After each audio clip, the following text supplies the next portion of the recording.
Hello, welcome to my media log for the month of May 2022. This is going to be all the manga I've read, anime I've watched, books I've read, shows I've watched, pretty much anything I've experienced in the month, and there will be timestamps if you want to skip to a certain section. But starting with the manga I've read so far in the month, it's like the middle of May right now, and then I'll film more clips. But first, I read volumes 5 and 6 of Blue Period, and these two volumes were just amazing. Especially volume 5, it had me tearing up.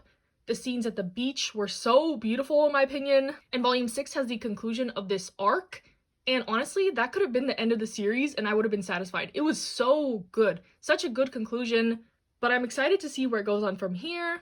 There's quite a bit of volumes still, and the series is ongoing, but yeah, I highly recommend this if you want kind of a coming-of-age, slice-of-life drama series about finding and pursuing your passions with a lot of great characters. Touches on topics such as mental health, there's some LGBT plus themes, and yeah, I just really love this series. It's becoming one of my all-time favorites. And that being said, I also watched the anime for this, so I guess I'll kind of lump this anime in here in this section, but the anime does not do this manga justice at all, in my opinion. I think if you just watch the anime, you would probably think that this series is pretty shallow. The anime kind of sped run the events of the manga, like pretty much just covered the key highlights, key points, without a lot of the nuance and discussions in between. I liked it alright because I have the context from the manga, but if you haven't experienced either, I would just say stick with the manga and then maybe watch the anime after, because the art is really good, the voice acting is really good, so it does bring these characters to life. It's just kind of disappointing in the story aspect, and I think they rushed a lot of elements. It covers up to the end of volume 6, so in like the 12 episodes, it covered 6 volumes, which is kind of a lot, but yeah. Highly recommend this manga. I love these 2 volumes. Like 10 out of 10 material right here. And I'm excited to see where it goes from here. I have no idea because, like I said, this volume 6 was like a good stopping point for the series. I was really satisfied and happy with it, and I hope it doesn't drag on too long and that the next arc is like amazing as well. Hello, it is the 3rd week of April now, and I'll talk about more stuff I've read. Continuing with my Nozaki-kun binge, I did finish all the volumes that are available, 7 through 12. With 13 coming out in June, so I caught up at the perfect time, and I am just continuing to adore this series. Hilarious about a guy in high school who is a shoujo mangaka, and he kind of takes inspiration for his manga from his daily life, but there is just a large cast of eccentric, quirky characters, extremely funny, relatable humor, and ridiculous humor as well, but I really love this. They're introducing a couple new characters here and there, but they're all connected to the main cast, like Kashima's sister or Seo's brother. Like, basically their family members are involved now, and I just continue to adore and love the series. I would love to see a season 2 of the anime. Since I loved the first season, I have rewatched it a billion times, and there's plenty of material for them to adapt. So yeah, highly recommend Nozaki-kun. If you like the anime, read the manga. It's even better, if you can imagine it. I just love the series so much. Probably my favorite comedy series as of now. I definitely want to make one of those videos soon, manga that made me laugh, because I did manga that made me cry a long time ago, and actually some of those manga are the same. If it can make you laugh and cry, I think that's a mark of like a really good series. But something not as great that I read this month, I read volume 1 of Kubo Won't Let Me Be Invisible. Now, I was very interested in this, and unfortunately I did not really like this at all. So the premise is there's this guy, he is very invisible to a lot of people, like people don't even see him coming. He's kind of like Kuroko from Kuroko's Basketball. And this girl, Kubo, is the only one in his class who really pays attention to him / notices him. And it's obvious she has a crush on him, but the way she goes about it is like a very watered down Nagatoro. It sounds so mean, but it's basically like if Nagatoro and Komi had a child, but like worse. And I was just not gripped with this at all. I don't plan to pick up any of the other volumes. I think they're updating the chapters on Shonen Jump now. They're like working on filling in the middle chapters because they only have like the first couple and the recent chapters. But yeah, I posted this on my story and asked if it got better, and like I got a couple DMs saying kind of stays the same, not much substance to it, and I got a couple DMs saying it gets better. So yeah, I don't know. I'm trying to be more strict with what I pick up, and if the first volume doesn't grip me, I'm gonna have to pass on this one. Then I read the first volume of I'm a Wolf, But My Boss is a Sheep, and this one I actually really liked the first volume, so I will be continuing it. It's like a mixture of Wotakoi and Beastars. They're in a world where everyone has like animal ancestors, but they are human, but they have like the traits of these ancestors. So this guy is a wolf, His boss is a sheep. He's the only wolf in like their department, and he's kind of confused about whether he likes her or he has just these animal instincts from his ancestors that he wants to like eat her, you know. But all the characters are really cute, and I like this adult office setting so far, and I will be picking up more of it. And then lastly, for what I read in this third week of May, I read volumes 1 through 7 of Blood on the Tracks from my library. And I have some thoughts about this one, but I'll start off by saying I don't know if I like this. I think I am just like curious about what happens, but I'm not sure if I even like this. Since it is kind of like a mystery thriller psychological series, I won't say much about the plot, but basically it's about this mom who is extremely overprotective of her child, and an event happens where they kind of have to lie about the situation, and the amount of gaslighting that the mom does to this little boy is so intense. And up to volume 7, you're already seeing the effects of this gaslighting, and this boy is just like extremely traumatized. And at first it was like a creepy thriller, like kept you on the edge of your seat, but now I kind of just feel sad for this boy. I wouldn't describe it as a horror manga necessarily, but it's definitely creepy vibes. The mom is a menace. We need to call CPS immediately. But yeah, classic Shuzo Oshimi. And apparently I heard that this is only the prequel to this story, so I wouldn't be surprised if this kid turned out to be like a serial killer and this is his villain origin story, because I wouldn't blame him. The amount of manipulation is really intense in this one. So yeah, trigger for gaslighting, attempted murder, some very soft like incest vibes. The mom really loves her son, if you get what I mean. And yeah, I think I will continue to get this from my library because it seems like they're keeping up with the release for some reason. I don't think I would buy this on my own, especially since they're so fast to read. Like, each volume takes like 10 minutes. And I don't know if I want to pay that much just to have a 10-minute read volume. But yeah, I know it's very popular, and some people say that this is their favorite Shuzo Oshimi work so far. I still like Inside Mari the best, and then Flowers of Evil, and then this would be the last one. I thought I was going to read Happiness next, but I saw Blood on the Tracks at the library, and I was like, you know what?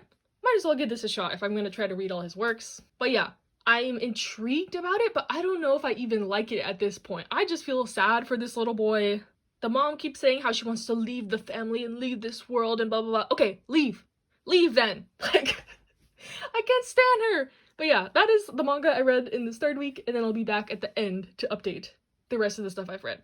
Hello, it is the end of May, and I'll talk about everything else I've read in the month, starting with volume 1 of Azumanga Daioh. I was craving a comedy manga, and this is one of the ones I had. This is a 4-panel little comedy series about these group of girls in high school and also their teachers. Just very cute, silly anecdotes. I didn't think it was the best thing I've ever read. I only chuckled a couple times. I didn't find it that funny, but hopefully it gets better. I do have all 4 volumes of it, and I know this is a very beloved manga, so I am excited to read more, even though the start was just okay, in my opinion.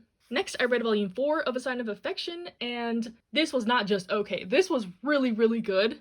And I don't know if I'm surprised to be saying that, but I don't know. I think this started out okay, and it just keeps getting better and better. It's a romance story set in college where the female lead is deaf, and the guy is kind of like a world traveler. He likes learning languages, and they have started their relationship at this point, and he's kind of introducing her to his friends, and it's all just very realistic. I love the setting. There's like minimal drama and conflict. Like, she has a childhood friend that seems like he could be butting in, but the male lead just like doesn't have time for that. And it seems like in the next volume he's gonna kind of resolve that and be like, hey man, like, I'm dating your friend, I know you're jealous of me, blah blah blah, but like, can we just be mature about this? Because that's the kind of series this is. Maybe I'll be wrong, maybe they'll prove me wrong and make it this big drama, but I don't foresee that happening. I don't know, I just really love their interactions. It seems realistic. It's very cute and fluffy, but the female lead has her own personality. She's not a pushover, she's not weak, and I really like this series and can't wait to see more. They used to have it on Crunchyroll app, but now they're only kind of like updating the most recent chapters, but we're not caught up yet in the physicals, so gonna stick to the physicals. I think volume 5 comes out in June, so that's great. And like I said, we'll see how this develops, but I can only see it going upwards from here.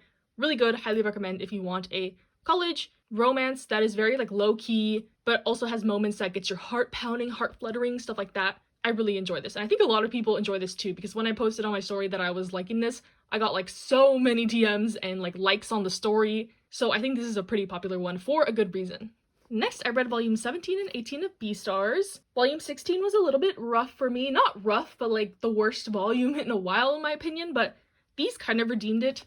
I do feel like the story slash this arc is dragging on a little tiny bit, but I'm not mad at it because like in this volume we got a whole chapter about Jack and he's like my favorite character. So it's good that we're seeing other people shine, but it does feel like this is wrapping up. I think this arc with Melon is going to be the conclusion, which is kind of like a lackluster conclusion in my opinion. There's like 4 more volumes to go, I think. So I'll see how it turns out, but I just like really love this series. They're introducing a couple new characters in this, which I was not expecting since we are so close to the end, but it seems like it's gonna be good. I love Beastars no matter what. Even if the ending is kind of meh, the whole beginning part of the story was so good that that makes up for it in my opinion. And I'm just along for the ride to see the ending. We'll see how it goes. A lot of stuff is kind of coming together, tying up loose ends type stuff, but yes, I'm really enjoying this. Still, I love Beastars. Even if this is the worst arc so far in the story, it's still pretty good compared to like a lot of other stuff that I read. Still like 8 out of 10 territory in my opinion. And then lastly, I read volumes 2 and 3 of My Androgynous Boyfriend. I really like the first volume of this. It's about a heterosexual adult couple where the man really likes fashion and hair and makeup. He's a social media influencer. And in these 2 volumes, he is kind of scouted to join this duo with this other man where they're going to be models slash idols slash singers. And his girlfriend is just quietly supporting him from the sidelines. They have to keep their relationship a secret, so that adds a little bit of interestingness into the mix. But overall, this is just a very simple slice of life story. Not much happens plot-wise, so I can see how this could be boring. And even for me, a person who really enjoys slice of life, this is a little bit slow. But what's keeping me is the art, to be honest. It is just gorgeous. Like, look at these covers. And I think I'll give this like 1 or 2 more volume try to see how it goes. But as of now, it's just a cute, simple adult romance with really pretty art and outfits. The outfits are great in this. I really like how the characters are drawn. And that's what's keeping me hooked for the most part. But if the story continues to be very meh, I won't have any qualms about dropping this. So yeah, that is all the manga I've read this month. And I'll transition over to the next segment. Okay, now moving on to the books. So far in May, I've read 3 books. Again, it's like the middle of May right now. But first, something I started in April and kind of bled into May, Normal People by Sally Rooney. And I ended up really enjoying this. I rated it a 4 out of 5. And the premise is basically the main character, Connell, his mom is the housekeeper of this girl, Marianne. Marianne is kind of like the weirdo, loner, not like other girls at school. Everyone picks on her, no one really likes her. But Connell develops a relationship with her because he's picking his mom up from her house. They get to know each other and enter sort of a secret friends with benefits relationship. And the story follows them towards the end of high school and then throughout college as well. While in college, Marianne is kind of the one who's thriving in this new environment, and Connell is kind of the one who's the outcast. And I would say this novel is very much like a character study, a human drama. There's not a solidified plot. If I would compare it to a manga, I would say it's a slice of life novel that tackles some topics such as suicide, mental health, domestic abuse, and I liked it. After I finished it, I did look up some reviews, and apparently this is a very like love it or hate it novel. I can get why people don't like it though. The writing is very, I would say, literal to the point that it might be monotonous, but I like these kinds of stories. Stories about nothing, stories about daily lives, stories about these characters. It's not like an epic love story. These are just flawed people dealing with issues in sometimes unhealthy ways, but I think it's realistic. Very raw, real. I don't know, I connected with this story a lot. And I would recommend it, like I said, if you want something kind of just a character study, human drama piece about these 2 characters kind of navigating their relationship, navigating life. The ending was okay, it was kind of open-ended, but I didn't mind it because it kind of was a story about nothing. It's about normal people, as the title implies. And yeah, I know there is a series on Hulu. I might watch it, but I watched another Hulu series about a book I read this month that turned out pretty bad, so I might just avoid that for now. But yeah, Normal People, highly recommend, 4 out of 5, but I understand that it's not going to be for everyone. And I'm excited to read more of Sally Rooney's works. I own Conversations with Friends, and then I checked out Beautiful World, Where Are You from the library. Next, I read something recommended by my mom. She loves this book, Where the Crawdads Sing. And unfortunately, I did not love this book as much as my mom did. Essentially, it's about this girl named Kaya. She lives in this marsh in North Carolina, which is kind of like a swampy, jungly setting. And all the people in the town call her the Marsh Girl. They don't interact with her. They just see her as this like wild girl, dirty, poor. And when there is a murder in the marsh, they all suspect her immediately, even though they don't even know her and don't interact with her. So the novel has two different kind of timelines where in the past you're learning about Kaya and her upbringing, and there's a lot of romance also. And then the present timeline is kind of like the cops trying to figure out the murder. But this is where my issues with the novel arise. There's not a good balance of these themes and topics or timelines. I couldn't tell if the book wanted to be more romance or a murder mystery or kind of like an ode to nature, because that is the best part about this book. It's clear the author is really knowledgeable about the marsh and the wildlife that lives there. The descriptions were beautiful. That was my favorite part. But yeah, they would have like 10 chapters about Kaya's childhood and her past and her romance, which was kind of gross because it was kind of a grooming situation. The guy even says, like, you're too young, but then they stay together, and it's like, okay, why'd you do that?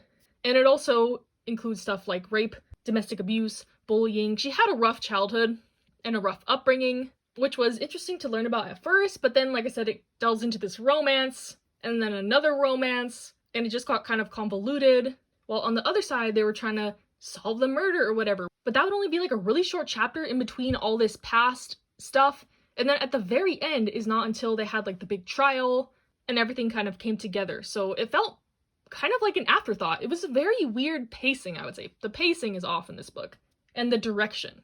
I don't know if a lot of people have the same opinions as me, because this book is pushed so heavily by Goodreads. This is like at the top of the page when you log in. So I don't know, do I have weird opinions on this? Let me know. I also know there's kind of some sketchy stuff with the author. I'll link an article in the description about it. I was not aware of this before I started this, but y'all let me know in the DMs when I was posting about this on my story. But yeah, Where the Crowded Sing, I ended up rating this like a 3.5, 3 out of 5 stars.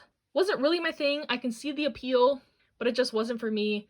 I would love to read something in this setting again, because that was the best part. But some of the other stuff, such as the weird romance and the wishy-washiness about what the story really wanted to be, turned me off from it. So yeah, I also think this is gonna become a movie. Might watch the movie, who knows? It's kind of a coincidence that all the books I picked so far kind of have like adaptations in the works or already adaptations. And speaking of that, next I read Little Fires Everywhere, which also has a Hulu show adaptation. Now this one I liked better than Where the Crawdads Sing, but not as much as Normal People. Essentially, this is a story about this town called Shaker Heights, and it's like this perfect, suburban, picturesque place to live, the perfect model community, and this new family comes to town, Mia, who is a single mom, she's an artist, and her daughter Pearl, and they kind of shake things up in this neighborhood, specifically with one family that has like 4 kids, and all the kids are somehow involved with Mia and Pearl. The parents are also involved with Mia and Pearl. It's kind of like a soap opera type thing. Quirky family moves into middle America, suburban perfect neighborhood, and chaos ensues type tropes. But this one was pretty good. One of the main themes is motherhood and who deserves to be a mother, and there's a battle over a child, whether the child deserves to be with its mother or its adoptive parents. So yeah, there's some sexual content in this, and then also some discussions about abortions, if that makes you uncomfortable. But yeah, overall, I like this. The biggest criticism I have of it is that I don't know if it was trying to make Mia, the mom, the artist mom, mysterious, but her past was really predictable. They kept dropping hints and foreshadowing, but I like to be more surprised if something is supposed to be a mystery. It feels kind of dumbed down to me when they spoon feed you clues, like, here's a clue, you get a clue, you know? But even though it was predictable, they did flesh out a lot of the answers to the questions in a way that I liked. And I would recommend this overall. I ended up giving it a 4 out of 5. But speaking of movies and shows and adaptations, I did watch the show for this on Hulu, and they totally changed this. I wouldn't say botched. It's just very different. They changed a lot of aspects and decided to focus on other aspects, but they changed some things to make some things really uncomfortable, like the relationship with Mia and her mentor.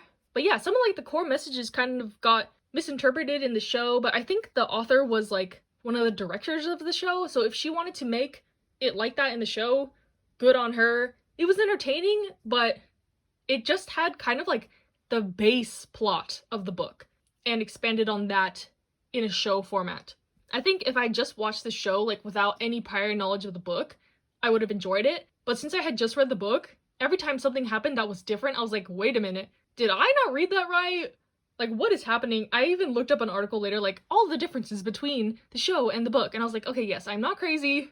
They did change this. But yeah, I like the book.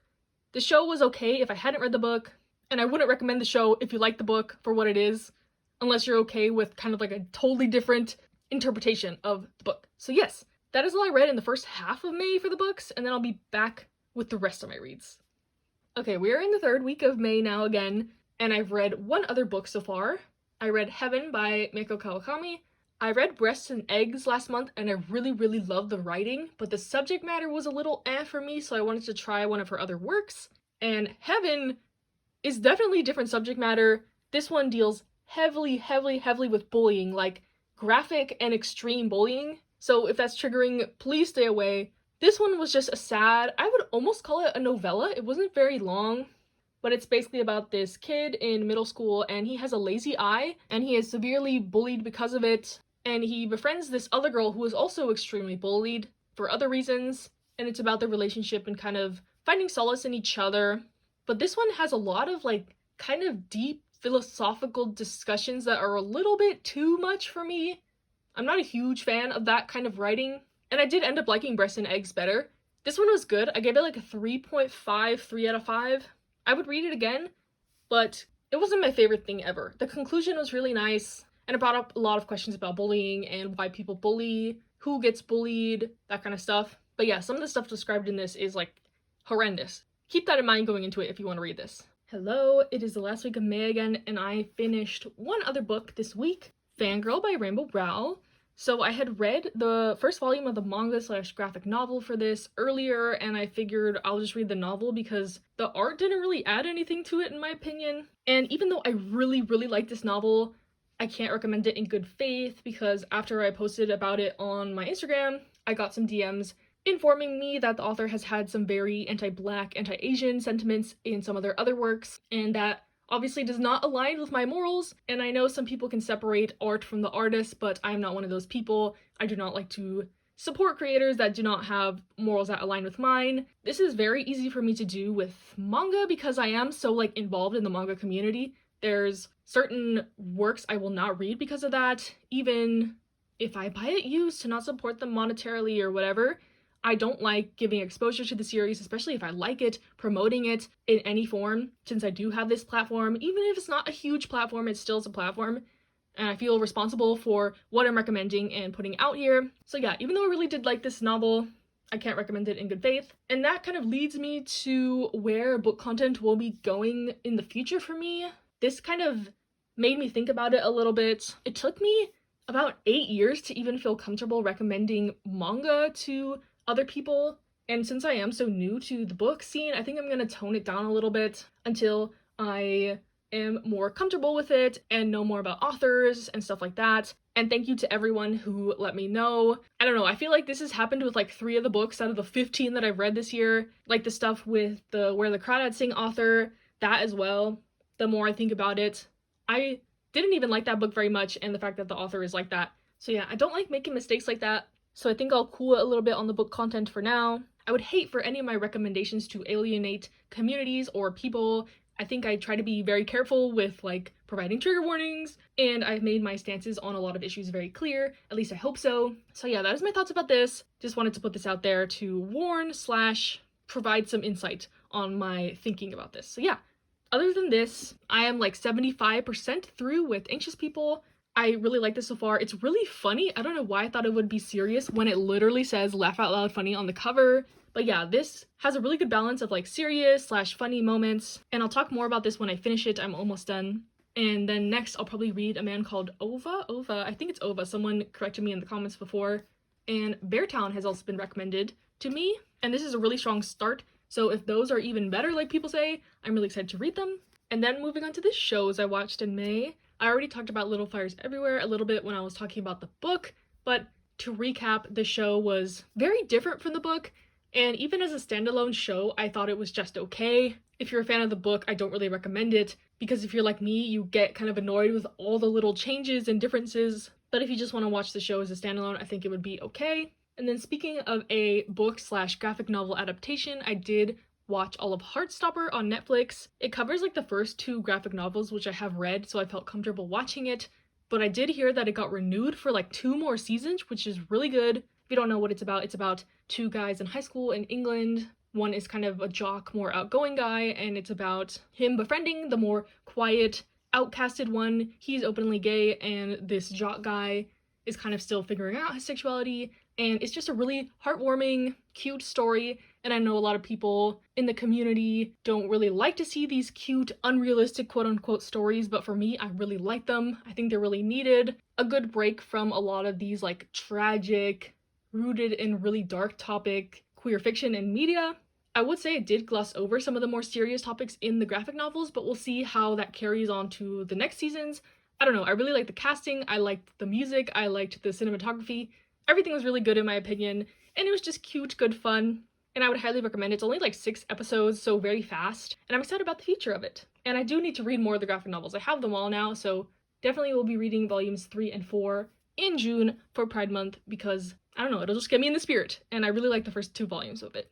And then lastly for the shows, Drag Race All-Star 7 started. Oh my gosh, y'all seem to like when I talked about Drag Race last time, but I am so loving this. As of now, there's been 3 episodes out, and it is just amazing. Seeing all the winners, I like how lighthearted the series is. They're not really editing anyone to look bad. It's kind of just like a highlights reel of these amazing queens. I really love it. I am definitely team Jinx or Raja or Shay. I love them, but I love them all. And yeah, like the Snatch game was amazing. The ball has some really good looks. Like, y'all, I'm just really loving this. And I never want it to end. I really like that they're not eliminating anyone. It just makes it seem so much better. And I'm imagining everyone is gonna get like a chance to shine, at least like 1 episode or one of the legendary legend stars, you know? But yeah, I'm really excited about it. Can't wait to watch more. I'm not sure what other seasons are coming out soon. I think España is ending, but I don't know what other series are coming up. There's so many spin-offs and franchises right now. I think Philippines is coming out this year. Maybe UK4, Down Under 2. Apparently Canada versus the World is coming out, you know? Whatever, we'll see. I'll be watching them all, don't worry. But yeah, All-Star 7 is amazing. Highly recommend. Even though it's on Paramount Plus, which is kind of sucky that they're like going on all different kinds of platforms, but you know, the things we do. And that is all the shows I watched this month. And then lastly, I'll get to the anime. Sorry if I'm kind of rushing this. My neighbors are mowing their lawn and being really annoying right now, but I already talked about Blue Period, the anime, when I was talking about the manga. It was a crappy adaptation, didn't do it justice, just read the manga. And then I started the new season of Komi. I talked about this before. I don't really like the manga, but the first season of the anime was pretty good. The second season is okay so far. They did animate the underwear chapter for no reason, so that kind of left a bad taste in my mouth, but I'm enjoying it so far. It's cute and nice and fun to have an episode every week of that. And then of course the big one, Spy Family. We're all watching Spy Family. Really good adaptation so far. There was like that one episode where they turned a tiny filler chapter into a whole grand episode, which is kind of amazing. I was thinking about it, I was like, do I remember this chapter in the manga? And then I went back and I was like, this was just like a little snippet of a thing, but they made it a whole episode, which is really great. Animation is gorgeous, voice acting is gorgeous, pacing, really good, really cute. Love it, Spy Family. Everyone loves it right now. You don't need to hear my opinion on it. But yeah, and then the last thing this month out of everything is I started Chihayafuru, the anime. So this one has been recommended to me so many times. My best friend loves the series, and she was talking to me about it in like back when we were in high school, and she mentioned that there was a love triangle, and I don't know why something in my brain was like, no, like I am not watching this, I am not reading this, because I was in my like anti-romance, anti-drama, anti-everything phase. I was like in my, you know, I only read dark psychological series, blah blah blah blah blah. That was like 15-year-old me, okay? But yeah, now that I have seen the light, I'm willing to give it a chance, and like Kier from Kier and Tommy, Chrissy Lou, Summer from Nana's Dreams, like they all love this manga. So since the manga is not really available in English other than digital and like a couple volumes of a bilingual translation, I decided to give the anime a try, and so far I'm really loving it. I'm only like 2 or 3 episodes in, but definitely can see myself continuing this. I like all the characters so far, except Taichi. He's kind of, you know, but he's a little boy bullying his crush to get her attention, and he got issues at home, so whatever. We'll see how he develops, but yeah, so far really liking it. And that is all that I experienced and read and watched in the month of May. And I'll see you next month with lots of Pride content, hopefully. That'll probably be the focus of my reading. So I hope y'all stick around and are exciting. Stay safe, stay happy, stay healthy, and I'll see you next time.